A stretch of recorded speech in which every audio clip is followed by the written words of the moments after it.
Very good evening to all. Here is the some doubts sent by students from model question paper set 3. Question number 1. See, in simple pendulum experiment, student committed 2% error in measurement of length and 3% error in measurement in period, then percentage error in acceleration due to gravity will be. We know that time period t is equal to 2 pi by omega, where omega is g by l. So time period is equal to 2 pi by under root g by l. तर हे तुम्हाला माहित होतं. Time period of simple pendulum is given by 2 pi under root L by G. तर पहा, एक experiment केला. त्या एक्सपेरिमेंटमध्ये त्या स्टुडंटने काय चुका केल्या आहेत. ज्यावेळेस लेंथ मेजर करत होता त्यावेळेस 2% एरर आला आहे. ज्यावेळेस पिरियड मेजर करत होता त्यावेळेस 3% एरर आला आहे. तर फाइंड करायचं आहे आपल्याला percentage error in acceleration this g. So आपल्याला या इक्वेशनचा दोन्ही साईडचा स्क्वेअर करावा लागेल. So T square is equal to 4 pi square into L by g. From this g is equal to 4 pi square L by T square star. From this we can write delta g by g is equal to 4 constant pi constant, so l delta l by l plus t, t चा square आहे, so 2 delta T by T. ही G power आहे as it is ठेवायची आहे. जरी हा वर जाऊन निगेटिव्ह होत असला तरी काळजी करू नका. एरर हमेशा आपण काय करत असतो, add. Delta G upon G is equal to delta L upon L. तर फाइंड करायचं आहे percentage error. So delta G upon G into 100 हा झाला आता पर्सेंटेजमध्ये. Now see delta L by L into 100 plus 2 delta t by t. So here see 2% error in measurement of length. This is percentage error in measurement of length. So इथे ठेवा 2% plus हा 100. Percentage error in time period किती आहे 3%. So into 3%, 2 plus 6, so 8% is the error in measurement of acceleration due to gravity. Percentage error. पुढचा question number 6. Objective and eyepiece म्हणजे object lens आणि eye lens of telescope is 84 centimetre away from each other और 84 centimetre apart. इथे value print झालेली नाही, ती value आहे 84. Then magnifying power of telescope is 20. It is not also printed, it is 20. Then the focal length of objectives lens and eyepiece respectively are. तर पहा objective that is object lens axis हा इथे असेल, हा I piece इथे असेल, object lens इथे असेल, सेंटर. बाकीच्या गोष्टी तुम्हाला माहित आहेत. इथे जे रिक्वायर्ड आहे तेच आपण डिस्कस करूया. तर पहा, हे दोन्ही ट्यूबमध्ये असतात. कशामध्ये? ट्यूब. तर या साईडला ऑब्जेक्टिव्ह लेन्स, या साईडला आयपीस. तर distance between these two, distance between objective lens and eyepiece is called as length of tube. हे तुम्हाला माहित असेल. आणि इकडून जेव्हा रेज येतात, अशा रे येतील त्यावेळेस इथे कुठेतरी भेटतील फोकल प्लेन मध्ये. तर इथून अशी लाईन वर काढा आणि या साईडचं डिस्टन्स फ्रॉम दिस सेंटर, या ऑब्जेक्टिव्ह लेन्सचं सेंटर, हे डिस्टन्स ऑब्जेक्टिव्ह लेन्स असल्यामुळे इकडे असेल FO आणि उरलेलं डिस्टन्स हे या साईडला हे काय असेल FE. आयपीसच्या साईडला FE आणि ऑब्जेक्टिव्ह लेन्सच्या साईडला FO. तर असं लिहू शकतो आपण, total length of this tube, ट्यूबच्या एका एंडला हे, दुसऱ्या एंडला हे, तर डिस्टन्स बिटवीन दिस टू काय असेल? FO plus FE, and this is given. Objective and eyepiece of telescope is 84 centimeter apart. म्हणजेच length is given, that is 84 FO plus FE. Then the magnifying power of telescope M is given 20. आणि हे पण तुम्हाला माहित आहे, M is equal to किती असतो? FO divided by FE, and it is given 20. तर इथून FO किती येईल? 20 FE. पहा, इक्वेशन 1, इक्वेशन 2 सॉल्व करा. FO is equal to 20 FE इथे ठेवा. From this 84 is equal to FO म्हणजे 20 FE प्लस हा FE हा किती येईल? 21 FE 84. So FE is equal to 4. जर FE 4 असेल तर FO किती असेल? FO 84 minus FE, 84 minus 4, 80 centimetre, 4 centimetre. म्हणजेच विचारलं काय पहा, the focal length of objective, that is objective म्हणजे O किती आहे? FO 80 सेंटीमीटर. तर पहा, फोकल लेंथ, या फोकल प्लेन मध्ये आपल्याला इमेज दिसत असते. तर हे distance, this distance is FO, that is focal length for this, and focal length for eyepiece is FE. FE किती आहे? 4 centimetre. So 80 centimetre, 4 centimetre. Option A is correct. A. मागच्या क्वेश्चनचा पहा, 8% एरर किती आला होता? 8%. Option A. याच्यासाठी पण ऑप्शन ए. पुढचा question, circular disc rolls down an incline plane without slipping. If without slipping म्हणजेच रोलिंग होत असेल. If the angle of inclination is 30 degree, the acceleration of disc down the incline plane is. तर पहा, या question मध्ये question number 13 हा incline plain आहे. Ground angle किती दिला आहे? 30 डिग्री. ऑब्जेक्ट इथे आहे. ऑब्जेक्ट म्हणजे काय आहे? डिस्क आहे, सर्क्युलर डिस्क. ही डिस्क इथून विदाउट स्लिपिंग, विदाउट स्लिपिंग म्हणजेच ही रोल होत आहे. सांगितलं आहे त्यांनी, rolls down and incline plane. ही इकडे येत आहे. इथे आल्यानंतर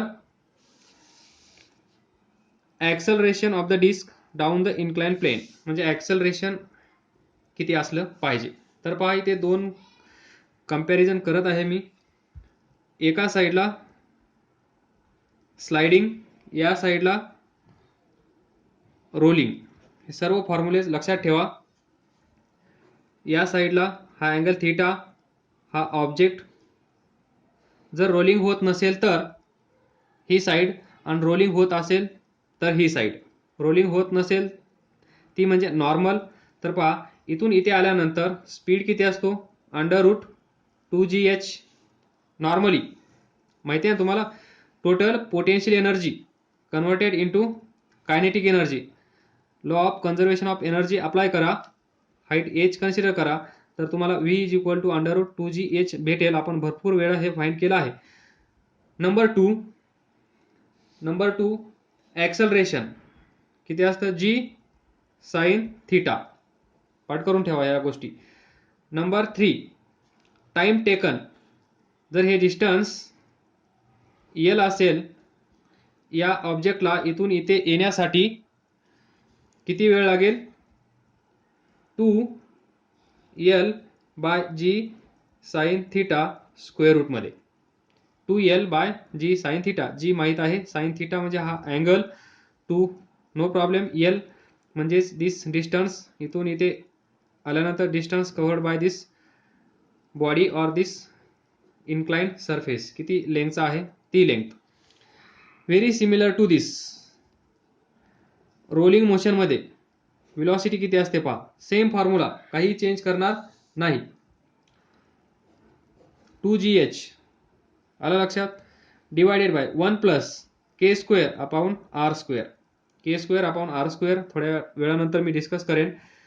a इज इक्वल टू पहा g sin थीटा, जे नॉर्मली असतं तेच आहे, g sin थीटा 2gh फक्त divided by 1+k²/r² for rolling, that is rotational motion, divided by 1+k²/r². पहा इथे पण आपण डिवाइड केलं, तोच फॅक्टर इथे डिवाइड करत आहे. Then time taken to reach, इथून इथे येण्यासाठी किती वेळ लागला, t is equal to same formula तसाच लिहितो मी, 2l/g sin थीटा लिहिला. फक्त मल्टिप्लाय करा कशाने, 1+k²/r². वेलोसिटीसाठी डिवाइड केलं, ॲक्सेलरेशनसाठी डिवाइड केलं, टाइमसाठी मल्टिप्लाय करा. एवढा चेंज लक्षात ठेवा, या दोघांमधला डिफरन्स पण लक्षात ठेवा. तर आता या क्वेश्चनमध्ये पहा, पाहिजे आपल्याला acceleration of the disc down the incline plane, म्हणजे हा formula g sin theta upon 1+k²/r². तर इथे पहा g माहीत आहे तुम्हाला 10, sin theta sin 30, this inclination 30 is given, divided by 1+k²/r². हा रेशो तुम्हाला पार्ट असणं गरजेचं आहे. जर पार्ट नसेल तर पहा, मोमेंट ऑफ इनर्शिया माहीत आहे तुम्हाला, mr²/2 फॉर डिस्क, बरोबर. आणि हाच moment of inertia in terms of radius of gyration तुम्हाला माहीत आहे, mk². याला इक्वेट करा, mr²/2 is equal to mk², m cancel, so k², r² इकडे घेऊन जा, k²/r², 1/2, this is the ratio. अशा प्रकारे तुम्ही कुठल्याही बॉडीचा k²/r² रेशो फाइंड करू शकता. k²/r² तुम्हाला माहीत झाला, इथे ठेवा 1/2 आणि हे सोडवा, किती येईल, sin 30 1/2, 10 डिवायडेड बाय 2 किती येईल, न्यूमरेटर 5, खाली किती येईल, 1+1/2 3/2, म्हणजे 5 डिवायडेड बाय 3/2.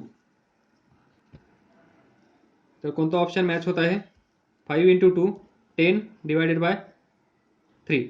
10 म्हणजे काय, g/3, g/3, option C.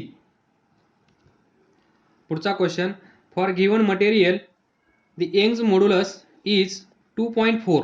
Young's modulus that is y is 2.4 times that of modulus of rigidity. This then Poisson's ratio sigma किंवा म्यू, जे तुम्ही लक्षात ठेवला असेल त्यानुसार तुम्ही जा. तर पहा असे क्वेश्चन सोडवण्यासाठी आपल्याकडे 3 फॉर्म्युले असतात. Basically we have 3 formulas, that is relationship between these 3 moduli. तर पहिला पहा, Young's modulus y and bulk modulus k. काही ठिकाणी तुम्ही b पाहिला असेल, मी k कन्सिडर केला आहे, तर कन्फ्युजन नसावे. तर या दोघांचं रिलेशन काय असतं पहा, y is equal to 3k 1 minus 2 sigma. हा असेल Poisson's ratio. y is Young's modulus, k is bulk modulus. हा फॉर्म्युला पाठ करून ठेवा. Second formula, relation between Young's modulus and this modulus of rigidity. तर आज आपण म्हणतो शियर मॉड्युलस. या दोघांचं रिलेशन पहा, y इज इक्वल टू 2 दिस इटा 1 प्लस सिग्मा. इथे म्यू पण असू शकतो. ज्यांनी हे लक्षात ठेवलं आहे त्यांच्यासाठी म्यू, ज्यांनी सिग्मा लक्षात ठेवला आहे त्यांच्यासाठी सिग्मा. तर पहा, y is Young's modulus, modulus of rigidity, Poisson's ratio. Number 3, y k इटा. या तिघांचं रिलेशन ते आहे पॉयझनस रेशिओ हे किंवा हे is equal to 3k minus 2 इटा डिवायडेड बाय 2 इटा प्लस 3k. हे तिन्ही फॉर्म्युले पाठ करून ठेवा. दुसरा, तिसरा. तर इथे पहा कोणता फॉर्म्युला यूज करता येईल. Given is Young's modulus and modulus of rigidity. या दोघांचं रिलेशन दिलेलं आहे. तर या दोघांचं रिलेशन कुठं आहे, सेकंड दिस. तर आपण हे इक्वेशन यूज करू शकतो, y 2 इटा 1 प्लस दिस.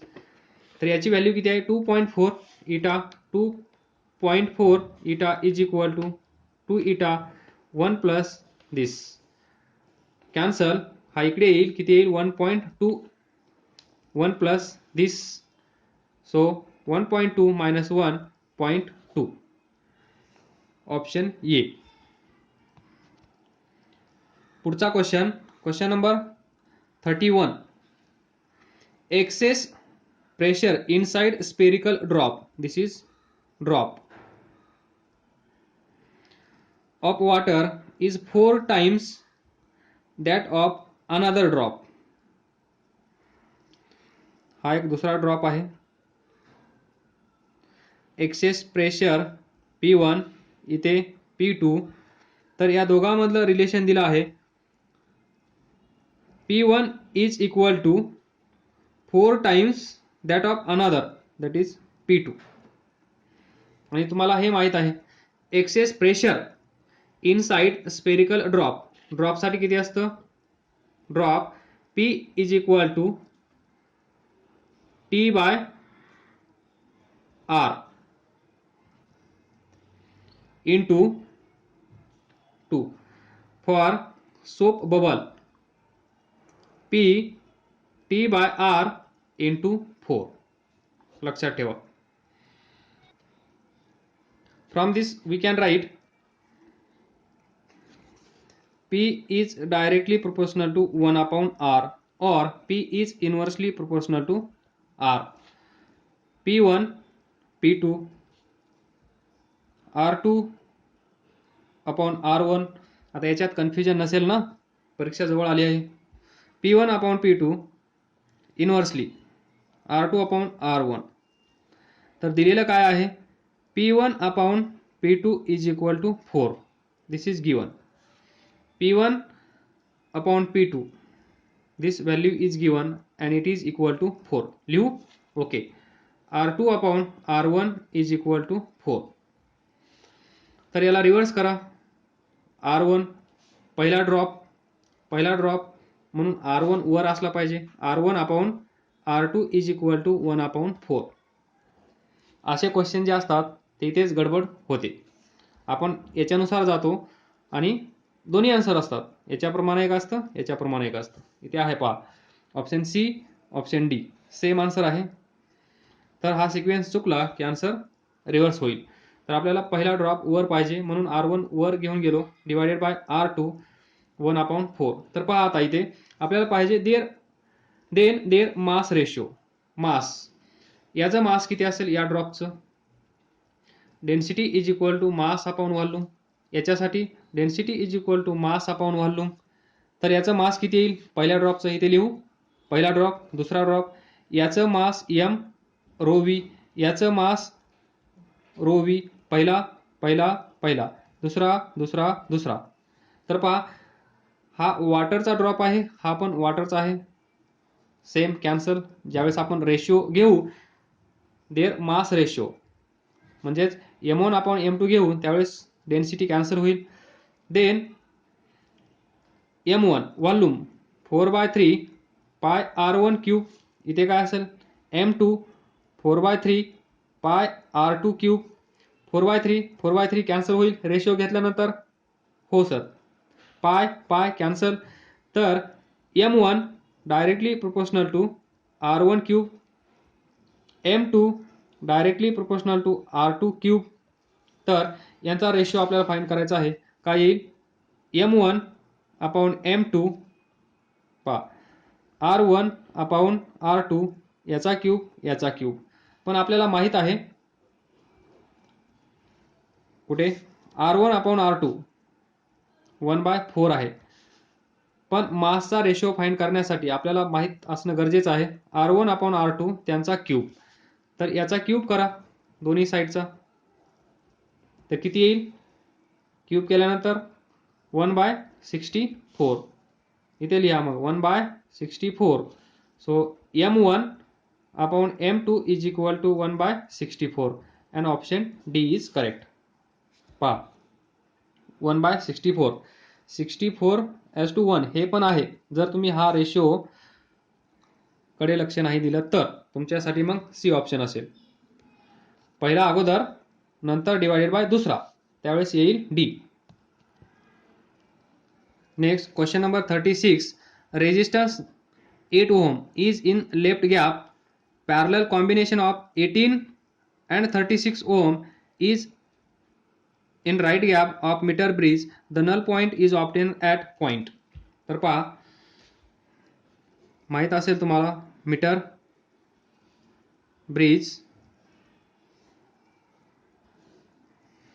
इथे असेल, गॅलोनोमीटर ही jockey to find null point. तर हा असेल लेफ्ट गॅप, हा असेल राईट गॅप. तर इथे किती आहे? 8 ओहम.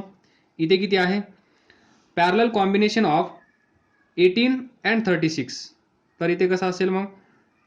इथे एक असेल आणि या साईडला एक असेल. दिस पॅरलल कॉम्बिनेशन, हा असेल 18, हा असेल 36. तर नल पॉइंट समजा हा मीटर ब्रिज आहे म्हणजे याची लेंथ किती असते? 1 मीटर. 1 मीटर म्हणजेच किती? 100 सेंटीमीटर. माहित आहे सर्वांना. तर समजा आता नल पॉइंट इथे भेटला आपल्याला from left gap, from left end. इथून नल पॉइंट आपल्याला इथे भेटला, याला नाव द्या पी. हा ए, हा बी. तर ए पी समजा एल एक्स, कारण हा एक्स असतो, हा आर असतो, याला आपण समजू शकतो एल आर. तर हे डिस्टन्स तुम्हाला माहित आहे या क्वेश्चनचा आन्सर. इथे नल पॉइंट भेटला आहे म्हणजे L X is our answer. फक्त आपली ड्युटी काय आहे? याची व्हॅल्यू फाइंड करणं. तर हा रेशिओ कसा असतो?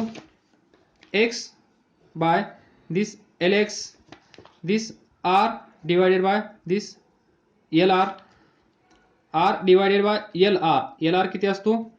Total length is 100 centimetre. त्याच्यातून हे मायनस केलं, पहा हे टोटल लेंथ 100 सेंटीमीटर, त्याच्यातून आपण ए पी दिस मायनस केली तर आपल्याला एल आर भेटेल की नाही? So L R is equal to 100 minus L X. हा फॉर्म्युला तुम्ही पाठ केलेला आहे.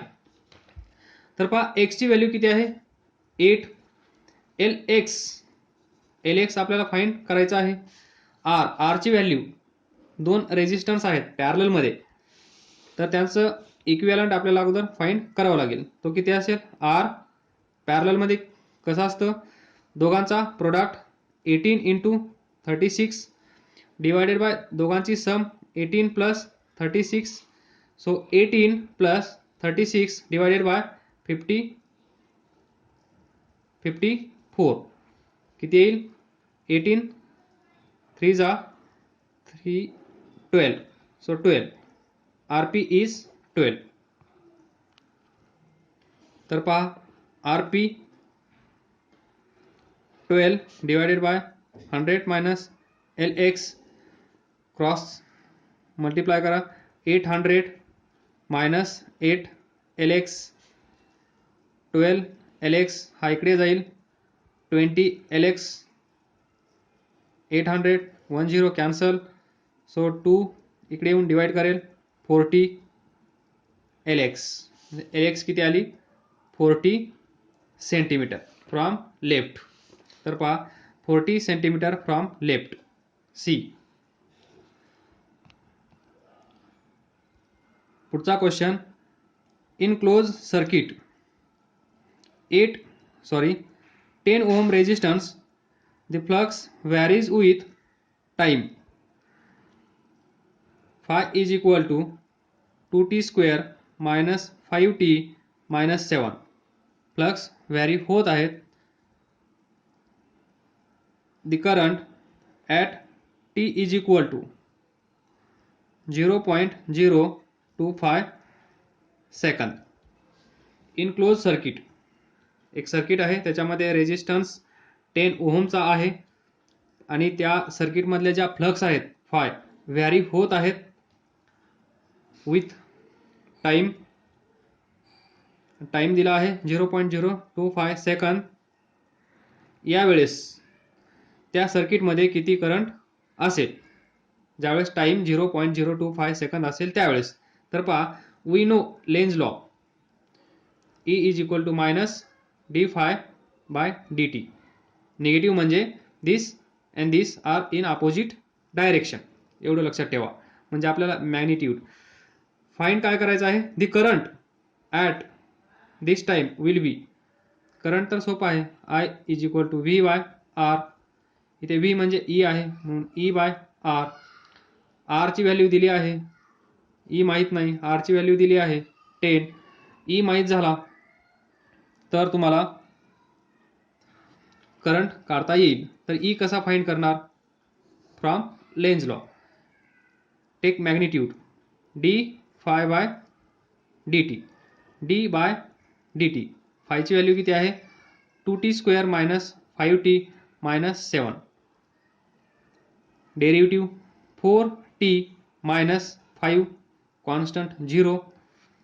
दिस इज व्हॅल्यू ऑफ ई.